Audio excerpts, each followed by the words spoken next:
नमस्कार। कहानियों का कलरव में आज की कहानी है वापसी। कहानीकारा हैं उषा प्रियंवदा। तो चलिए सुनते हैं कहानी। गजाधर बाबू ने कमरे में जमा सामान पर एक नज़र दौड़ाई। 2 बक्स, डोलची, बाल्टी। यह डिब्बा किसका है गणेशी? उन्होंने पूछा।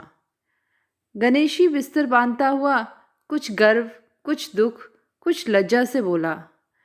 घर वालों ने साथ को कुछ बेसन के लड्डू रख दिए हैं। कहाँ बाबूजी को पसंद थे। अब कहाँ हम गरीब लोग आपकी कुछ खातिर कर पाएंगे। घर जाने की खुशी में भी गजाधर बाबू ने एक विषाद का अनुभव किया। जैसे एक परिचित स्नेह आदर में सहज संसार से उनका नाता टूट रहा हो। कभी कभी हम लोगों की भी खबर लेते रहिएगा, गणेशी बिस्तर में रस्सी बांधता हुआ बोला। कभी कुछ जरूरत हो तो लिखना गणेशी, इस अगहन तक बिटिया की शादी कर दो। गणेशी ने अंगूछे के छोर से आंसू पोंछी। अब आप लोग सहारा न देंगे तो कौन देगा। आप यहाँ रहते तो शादी में कुछ हौसला रहता। गजाधर बाबू चलने को तैयार बैठे थे। रेलवे क्वार्टर का वह मकान जिसमें उन्होंने कितने वर्ष बिताए थे, उनका सामान हट जाने से कुरूप और नग्न लग रहा था। आंगन में रोपे पौधे भी जान पहचान के लोग ले गए थे और जगह जगह मिट्टी बिखरी हुई थी। पर पत्नी, बाल बच्चों के साथ रहने की कल्पना में वह विछोह एक दुर्बल लहर की तरह उठकर विलीन हो गया। गजाधर बाबू खुश थे, बहुत खुश। 35 साल की नौकरी के बाद वह रिटायर होकर जा रहे थे। इन वर्षों में अधिकांश समय उन्होंने अकेले रहकर काटा था। उन अकेले क्षणों में उन्होंने इसी समय की कल्पना की थी जब वह अपने परिवार के साथ रह सकेंगे। इसी आशा के सहारे वह अपने अभाव का बोझ ढो रहे थे। संसार की दृष्टि में उनका जीवन सफल कहा जा सकता था। उन्होंने शहर में एक मकान बनवा लिया था। बड़े लड़के अमर और लड़की कांति की शादी कर दी थी। 2 बच्चे ऊंची कक्षाओं में पढ़ रहे थे। गजाधर बाबू नौकरी के कारण प्रायः छोटे स्टेशनों पर रहे और उनके बच्चे और पत्नी शहर में, जिससे पढ़ाई में बाधा न हो। गजाधर बाबू स्वभाव से बहुत स्नेही व्यक्ति थे और स्नेह के आकांक्षी भी।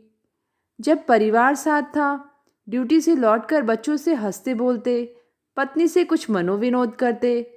उन सबके चले जाने से उनके जीवन में गहन सूनापन भर गया था। खाली क्षणों में उनसे घर में टिका न जाता। कभी प्रकृति के न होने पर भी उन्हें पत्नी की स्नेहपूर्ण बातें याद आती रहती। दोपहर की गर्मी होने पर भी 2 बजे तक आग जलाए रहती और उनके स्टेशन के वापस आने पर गरम गरम रोटियां सेकती। उनके खा चुकने और मना करने पर भी थोड़ा सा कुछ और थाली में परोस देती और बड़े प्यार से खिलाती।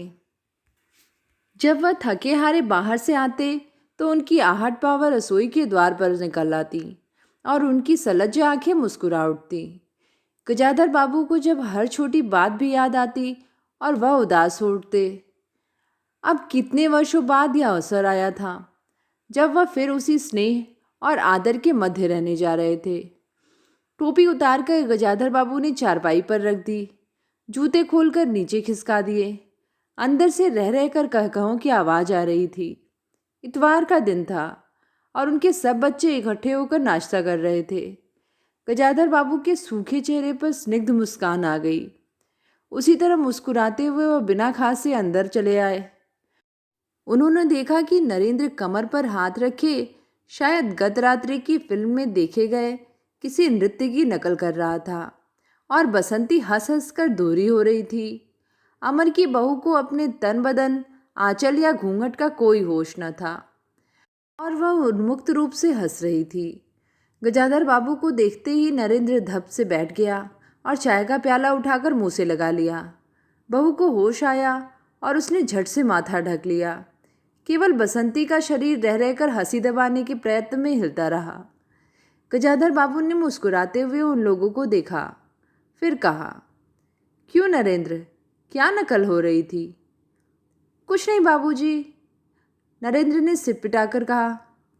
गजाधर बाबू ने चाहा था कि वह भी इस मनोविनोद में भाग लेते, पर उनके आते ही जैसे सब कुंठित हो चुप गए। उससे उनके मन में थोड़ी सी खिन्नता उपज आई।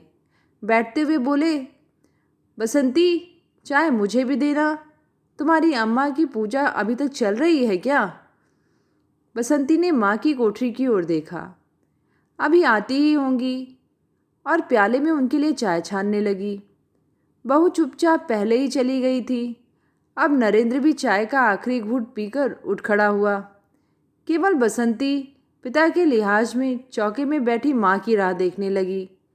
गजाधर बाबू ने एक घूंट चाय पी, फिर कहा, बिट्टी, चाय तो फीकी है, लाइए चीनी और डाल दूँ? बसंती बोली, रहने दो, तुम्हारी अम्मा जब आएगी तभी पी लूँगा। थोड़ी देर में उनकी पत्नी हाथ में अर्घ्य का लोटा लिए निकली और अशुद्ध स्तुति करते हुए तुलसी में डाल दिया। उन्हें देखते ही बसंती भी उठ गई। पत्नी ने आकर गजाधर बाबू को देखा और कहा, अरे, आप अकेले बैठे हैं, ये सब कहाँ गए? गजाधर बाबू के मन में फांस सी कड़क उठी। अपने अपने काम में लग गए हैं, आखिर बच्चे ही हैं। पत्नी आकर चौके में बैठ गई। उन्होंने नाक भौं चढ़ाकर चारों ओर जूठे बर्तनों को देखा, फिर कहा, सारे में जूठे बर्तन पड़े हैं, इस घर में धर्म करम कुछ नहीं, पूजा करके सीधे चौके में घुसो। फिर उन्होंने नौकर को पुकारा, तब उत्तर न मिला तो एक बार और उच्च स्वर में, फिर पति की ओर देखकर बोली, बहू ने भेजा होगा बाजार, और एक लंबी सांस लेकर चुप हो गई। गजाधर बाबू बैठकर चाय और नाश्ते का इंतज़ार करते रहे। उन्हें अचानक ही गणेशी की याद आ गई। रोज़ सुबह पैसेंजर जाने से पहले वह गरम गरम पूरियाँ और जलेबी बनाता था। गजाधर बाबू जब तक उठकर तैयार होते उनके लिए जलेबियाँ और चाय लाकर रख देता था। चाय भी कितनी बढ़िया, कांच के गिलास में ऊपर तक भरी लबालब, पूरे 2.5 चम्मच चीनी और गाढ़ी मलाई। पैसेंजर भले ही रानीपुर लेट पहुँचे, गणेशी ने चाय पहुँचाने में कभी देर नहीं की। क्या मजाल कि कभी उससे कुछ कहना पड़े। पत्नी का शिकायत भरा स्वर सुनकर उनके विचारों में व्याघात पहुंचा। वह कह रही थी, सारा दिन इसी खिचखिच में निकल जाता है। इस गृहस्थी का धंधा पीटते पीटते उम्र बीत गई, कोई जरा भी हाथ नहीं बटाता। बहू क्या किया करती है? गजाधर बाबू ने पूछा। पड़ी रहती है, बसंती को तो फिर कहो कॉलेज जाना होता है। गजाधर बाबू ने प्यार से समझाया, तुम सुबह पढ़ लिया करो, तुम्हारी माँ बूढ़ी हुई, उनके शरीर में अब वह शक्ति नहीं बची है। तुम हो, तुम्हारी भाभी हैं, दोनों को मिलकर काम में हाथ बटाना चाहिए। बसंती चुप रह गई। उसके जाने के बाद उसकी माँ ने धीरे से कहा, पढ़ने का तो बहाना है, कभी जी ही नहीं लगता। लगे कैसे? शीला से फुर्सत नहीं, बड़े बड़े लड़के हैं उनके घर में, हर वक्त वहाँ घुसा रहना मुझे नहीं सुहाता। मना करूं तो सुनती नहीं। नाश्ता कर गजाधर बाबू बैठक में चले गए। घर छोटा था और ऐसी व्यवस्था हो चुकी थी कि उसमें गजाधर बाबू के रहने के लिए कोई स्थान ही न बचा था। जैसे किसी मेहमान के लिए कुछ अस्थायी प्रबंध कर दिया जाता है, उसी प्रकार बैठक में कुर्सियों को दीवार से सटाकर बीच में गजाधर बाबू के लिए पतली सी चारपाई डाल दी गई थी। गजाधर बाबू उस कमरे में पड़े पड़े कभी कभी अनायास ही इस अस्थायित्व का अनुभव करने लगते। उन्हें याद हो आती उन रेलगाड़ियों की जो आती और थोड़ी देर रुककर किसी और लक्ष्य की ओर चली जाती। घर छोटा होने के कारण बैठक में ही अब अपना प्रबंध किया था। उनकी पत्नी के पास अंदर एक छोटा कमरा अवश्य था, पर वह एक ओर से मर्तबान, दाल चावल के कनस्तर और घी के डिब्बों से घिरा था और दूसरी ओर पुरानी रजाइयाँ दरियों में लिपटी और रस्सी में बंधी रखी थी। उनके पास एक बड़े से टीन के बक्स में घर भर के गर्म कपड़े थे। बीच में एक अलगनी बंधी हुई थी जिस पर प्रायः बसंती के कपड़े लापरवाही से पड़े रहते थे। वह भरसक उस कमरे में नहीं जाते थे। घर का दूसरा कमरा अमर और उसकी बहू के पास था। तीसरा कमरा जो सामने की ओर था बैठक था। गजाधर बाबू के आने से पहले उसमें अमर के ससुराल से आया बेंत की 3 कुर्सियों का सेट पड़ा था। कुर्सियों पर नीली गद्दियां और बहू के हाथों के कड़े कुशन थे। जब कभी उनकी पत्नी को कोई लंबी शिकायत करनी होती तो अपनी चटाई बैठक में डाल पड़ जाती। वह एक दिन चटाई लेकर आ गई। गजाधर बाबू ने घर गृहस्थी की बातें छेड़ी। वह घर का रवैया देख रहे थे। बहुत हल्के से उन्होंने कहा कि अब हाथ में पैसा कम रहेगा, कुछ खर्च कम होना चाहिए। सभी खर्च तो वाजिब वाजिब है, किसका पेट काटूं? यही जोड़ गांठ करते करते बूढ़ी हो गई, न मन का पहना न ओढ़ा। गजाधर बाबू ने आहत विस्मित दृष्टि से पत्नी को देखा। उनसे अपनी हैसियत छिपी न थी। उनकी पत्नी तंगी का अनुभव कर उसका उल्लेख करती। वह स्वाभाविक था, लेकिन उनमें सहानुभूति का पूर्ण अभाव गजाधर बाबू को बहुत खटका।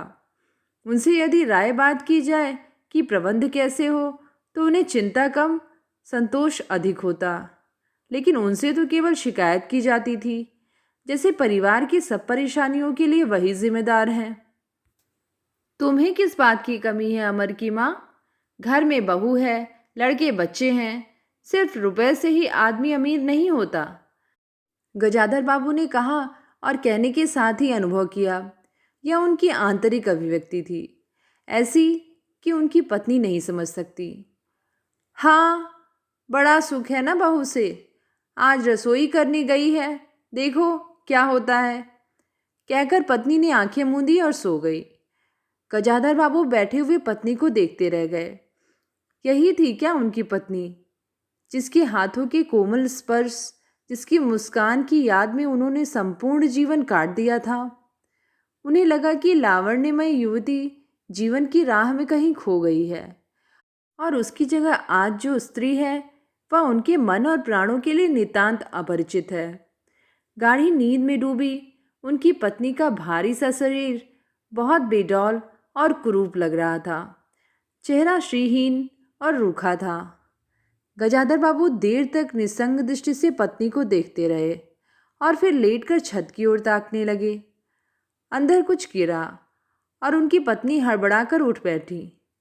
लो, बिल्ली ने कुछ गिरा दिया शायद, और वह अंदर भागी। थोड़ी देर में लौट कर आई तो उनका मुंह फूला हुआ था। देखा बहू को, चौका खुला छोड़ आई, बिल्ली ने दाल की पतीली गिरा दी। सभी तो खाने को है, अब क्या खिलाऊंगी? वह सांस लेने को रुकी और बोली, एक तरकारी और 4 पराठे बनाने में सारा डिब्बा घी उड़ेल कर रख दिया। जरा सा दर्द नहीं है, कमाने वाला हाथ तोड़े और यहाँ चीज़ें लुटे। मुझे तो मालूम था कि यह सब काम किसी के बस का नहीं है। गजाधर बाबू को लगा कि पत्नी कुछ और बोलेंगी तो उनके कान झंझना उठेंगे। ओठ बीच करवट लेकर उन्होंने पत्नी की ओर पीठ कर ली। रात का भोजन बसंती ने जानबूझकर ऐसा बनाया था कि कौर तक ना निगला जा सके। गजाधर बाबू चुपचाप खाकर उठ गए, पर नरेंद्र थाली सरकाकर उठ खड़ा हुआ और बोला, मैं ऐसा खाना नहीं खा सकता। बसंती तो नक कर बोली, तो ना खाओ, कौन तुम्हारी खुशामद करता है? तुमसे खाना बनाने को कहा किसने था? नरेंद्र ने चिल्लाया। बाबूजी ने। बाबूजी को बैठे बैठे यही सूझता है। बसंती को उठाकर माँ ने नरेंद्र को मनाया और अपने हाथ से कुछ बनाकर खिलाया। गजाधर बाबू ने बाद में पत्नी से कहा, इतनी बड़ी लड़की हो गई और उसे खाना बनाने तक का शऊर नहीं आया। अरे आता तो सब कुछ है, करना नहीं चाहती, पत्नी ने उत्तर दिया। अगली शाम माँ को रसोई में देख कपड़े बदलकर बसंती बाहर आई तो बैठक से गजाधर बाबू ने टोक दिया, कहाँ जा रही हो?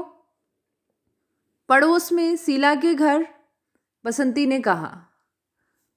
कोई ज़रूरत नहीं है, अंदर जाकर बैठो, गजाधर बाबू ने कड़े स्वर में कहा। कुछ देर अनिश्चित खड़े रहकर बसंती अंदर चली गई। गजाधर बाबू शाम को रोज टहलने चले जाते थे। लौट कर आए तो पत्नी ने कहा, क्या कह दिया बसंती से? शाम से मुंह लपेटे पड़ी है, खाना भी नहीं खाया। गजाधर बाबू खिन्न हो गए। पत्नी की बात का उन्होंने कुछ उत्तर नहीं दिया। उन्होंने मन में निश्चय कर लिया कि बसंती की शादी जल्दी ही कर देनी है। उस दिन के बाद बसंती पिता से बची बची रहने लगी। जाना होता तो पिछवाड़े से जाती। गजाधर बाबू ने दो एक बार पत्नी से पूछा तो उत्तर मिला, रूठी हुई है। गजाधर बाबू को रोष आया। लड़की की इतने मिजाज, जाने को रोक दिया तो पिता से बोलेगी नहीं। फिर उनकी पत्नी ने ही सूचना दी कि अमर अलग रहने की सोच रहा है। क्यों? गजाधर बाबू ने चकित होकर पूछा। पत्नी ने साफ साफ उत्तर नहीं दिया। अमर और उसकी बहू की शिकायतें बहुत थीं। उनका कहना था कि गजाधर बाबू हमेशा बैठक में ही पड़े रहते हैं। कोई आने जाने वाला हो तो कहीं बिठाने को जगह नहीं। अमर को अब भी वह छोटा सा समझते थे और मौके बेमौके टोक देते थे। बहू को काम करना पड़ता था और सास जब तब फूहड़पन पर ताने देती रहती थी। हमारे आने से पहले भी कभी ऐसी बात हुई थी? गजाधर बाबू ने पूछा। पत्नी ने सिर हिलाकर बताया कि नहीं। पहले अमर घर का मालिक बनकर रहता था। बहू को कोई रोक टोक न थी। अमर के दोस्तों का प्रायः यहीं अड्डा जमा रहता था और अंदर से नाश्ता चाय तैयार होकर जाता रहता था। बसंती को भी वही अच्छा लगता था। गजाधर बाबू ने बहुत धीरे से कहा, अमर से कहो जल्दीबाजी की कोई ज़रूरत नहीं है। अगले दिन वह सुबह घूमकर लौटे तो उन्होंने पाया कि बैठक में उनकी चारपाई नहीं है। अंदर जाकर पूछने ही वाले थे कि उनकी दृष्टि रसोई के अंदर बैठी पत्नी पर पड़ी। उन्होंने यह कहने को मुंह खोला कि बहू कहाँ है, पर कुछ याद कर चुप हो गए। पत्नी की कोठरी में झांका तो अचार, रजाइयाँ और कनस्तरों के मध्य अपनी चारपाई लगी पाई। गजाधर बाबू ने कोट उतारा और कहीं टांगने को दीवार पर नजर दौड़ाई। फिर उसे मोड़कर अलगनी के कुछ कपड़े खिसकाकर एक किनारे टांग दिया। कुछ खाए बिना ही अपनी चारपाई पर लेट गए। कुछ भी हो, तन आखिरकार बूढ़ा ही था। सुबह शाम कुछ दूर टहलने अवश्य चले जाते, पर आते जाते थक उठते थे। गजाधर बाबू को अपना बड़ा सा क्वार्टर याद आ गया। निश्चित जीवन, सुबह पैसेंजर ट्रेन आने पर स्टेशन की चहल पहल, चिरपरिचित चेहरे और पटरी पर रेल के पहियों की खटखट, जो उनके लिए मधुर संगीत की तरह थी। तूफान और डाक गाड़ी के इंजनों की चिंगाड़ उनकी अकेली रातों की साथी थी। सेठ रामजी मल की मिल के कुछ लोग कभी कभी पास आ बैठते। वही उनका दायरा था, वही उनके साथी। वह जीवन अब उन्हें एक खोई निधि सा प्रतीत हुआ। उन्हें लगा कि वह जिंदगी द्वारा ठगे गए हैं। उन्होंने जो कुछ चाहा उसमें से उन्हें एक बूंद भी न मिली। लेटे हुए वह घर के अंदर से आते विविध स्वरों को सुनते रहे। बहू और सास की छोटी सी झड़प, बाल्टी पर खुले नल की आवाज़, रसोई के बर्तनों की खटपट और उसी में दो गौरइयों का वार्तालाप। और अचानक ही उन्होंने निश्चय कर लिया कि आप घर की किसी बात में दखल न देंगे। यदि गृहस्वामी के लिए पूरे घर में एक चारपाई की जगह नहीं है तो यहीं पड़े रहेंगे। अगर कहीं और डाल दी गई तो वहाँ चले जाएंगे। यदि बच्चों के जीवन में उनके लिए कहीं स्थान नहीं तो अपने ही घर में परदेसी की तरह पड़े रहेंगे। और उस दिन की बात सचमुच गजाधर बाबू कुछ नहीं बोले। नरेंद्र रुपए मांगने आया तो बिना कारण पूछे उसे रुपए दे दिए। बसंती काफ़ी अंधेरा हो जाने के बाद भी पड़ोस में पड़ी रही तो भी उन्होंने कुछ नहीं कहा। पर उन्हें सबसे बड़ा गम यह था कि उनकी पत्नी ने भी उनमें कुछ परिवर्तन लक्ष्य न किया। वह मन ही मन कितना भार ढो रहे थे, इससे वह अनजान ही बनी रही। बल्कि उन्हें पति के घर के मामले में हस्तक्षेप न करने के कारण शांति ही थी।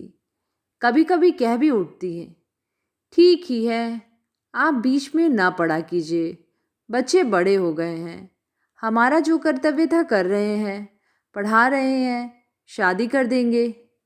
गजाधर बाबू ने आहत दृष्टि से पत्नी को देखा। उन्होंने अनुभव किया कि वे पत्नी और बच्चों के लिए केवल धनोपार्जन के निमित्त मात्र हैं। जिस व्यक्ति के अस्तित्व से पत्नी मांग में सिंदूर डालने की अधिकारिणी है, समाज में उसकी प्रतिष्ठा है, उसके सामने वह 2 वक्त भोजन की थाली रख देने से सारे कर्तव्यों से छुट्टी पा जाती है। वह घी और चीनी के डब्बों में इतनी रमी हुई है कि अब वही उसकी संपूर्ण दुनिया बन गई है। गजाधर बाबू उसके जीवन में केंद्र नहीं हो सकते। उन्हें तो अब बेटी की शादी के लिए भी उत्साह बुझ गया है। किसी बात में हस्तक्षेप न करने के निश्चय के बाद भी उनका अस्तित्व उस वातावरण का एक भाग न बन सका। उनकी उपस्थिति उस घर में ऐसी असंगत लगने लगी थी जैसे सजी हुई बैठक में उनकी चारपाई थी। उनकी सारी खुशी एक गहरी उदासीनता में डूब गई। इतने सब निश्चयों के बावजूद एक दिन बीच में दखल दे बैठे। पत्नी स्वभावानुसार नौकर की शिकायत कर रही थी। कितना काम चोर है, बाजार की भी चीज में पैसा बनाता है, खाने बैठता है तो खाता ही चला जाता है। गजाधर बाबू को बराबर यह महसूस होता रहता कि उनके घर का रहन सहन और खर्च उनकी हैसियत से कहीं ज़्यादा है। पत्नी की बात सुनकर कहते कि नौकर का खर्च बिल्कुल बेकार है, छोटा मोटा काम है, घर में 3 मर्द हैं, कोई ना कोई कर ही देगा। उन्होंने उसी दिन नौकर का हिसाब कर दिया। अमर दफ्तर से आया तो नौकर को पुकारने लगा।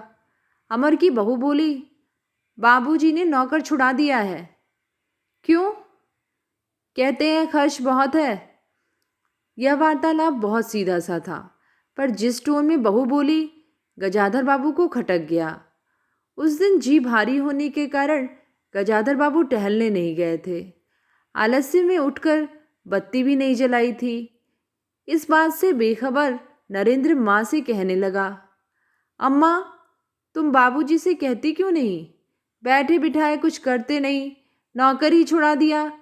अगर बाबूजी यह समझे कि मैं साइकिल पर गेहूं रख आटा पिसाने जाऊंगा तो मुझसे यह नहीं होगा। हाँ अम्मा, बसंती का स्वर था। मैं कॉलेज भी जाऊं और लौटकर घर में झाड़ू भी लगाऊं, या मेरे बस की बात नहीं है। बूढ़े आदमी हैं, अमर भुनभुनाया। चुपचाप पड़े रहें, हर चीज में दखल क्यों देते हैं? पत्नी ने बड़े व्यंग से कहा। और कुछ नहीं सूझा तो तुम्हारी बहू को ही चौके में भेज दिया। वह गई तो 15 दिन का राशन 5 दिन में बनाकर रख दिया। बहू कुछ कहे इससे पहले वह चौके में घुस गई। कुछ देर में अपनी कोठरी में आई और बिजली जलाई तो गजाधर बाबू को लेटे देख बड़ी सिटपिटाई। गजाधर बाबू की मुख मुद्रा से वह उनमें भावों का अनुमान न लगा सकी। वह चुप आंखें बंद किए लेटे रहे। गजाधर बाबू चिट्ठी हाथ में लिए अंदर आए और पत्नी को पुकारा। वह भीगे हाथ निकली और आंचल से पोंछती हुई पास आ खड़ी हुई। गजाधर ने बिना किसी भूमिका के कहा, मुझे सेठ रामजी मल की चीनी मिल में नौकरी मिल गई है। खाली बैठे रहने से तो 4 पैसे घर में आए, यही अच्छा है। उन्होंने तो पहले ही कहा था, मैंने ही मना कर दिया था। फिर कुछ रुककर जैसे बुझी हुई आग में चिंगारी चमक उठे। उन्होंने धीमे स्वर में कहा, मैंने सोचा था कि बरसों तुम सबसे अलग रहने के बाद अवकाश पाकर परिवार के साथ रहूँगा। खैर, परसों जाना है, तुम भी चलोगी? मैं? पत्नी ने सकपकाकर कहा, मैं चलूँगी तो यहाँ का क्या होगा? इतनी बड़ी गृहस्थी, फिर सयानी लड़की। बात बीच में काट गजाधर बाबू ने हताश स्वर में कहा, ठीक है, तुम यहीं रहो, मैंने तो ऐसे ही कहा था, और गहरे मौन में डूब गए। नरेंद्र ने बड़ी तत्परता से बिस्तर बांधा और रिक्शा बुला दिया। गजाधर बाबू का टीन का बक्स और पतला सा बिस्तर उस पर रख दिया गया। नाश्ते के लिए लड्डू और मठरी की डलिया हाथ में लिए गजाधर बाबू रिक्शे पर बैठ गए। दृष्टि उन्होंने अपने परिवार पर डाली, फिर दूसरी ओर देखने लगे और रिक्शा चल पड़ा। उनके जाने के बाद सब अंदर लौट आए। बहू ने अमर से पूछा, सिनेमा ले चलिएगा ना? बसंती ने उछलकर कहा, भैया हमें भी। गजाधर बाबू की पत्नी सीधे चौके में चली गई। बची हुई मठरियों को कटोरदान में रखकर अपने कमरे में लाई और कनस्तरों के पास रख लिया। फिर बाहर आकर कहा, अरे नरेंद्र, बाबू की चारपाई कमरे से निकाल दे, उसमें चलने तक की जगह नहीं है। तो ये थी कहानी वापसी। कहानी आप सबको कैसी लगी नीचे कमेंट में लिख के ज़रूर बताइएगा। आगे भी ऐसी ही कहानियाँ सुनते रहने के लिए चैनल को सब्सक्राइब, लाइक और शेयर करिएगा। धन्यवाद।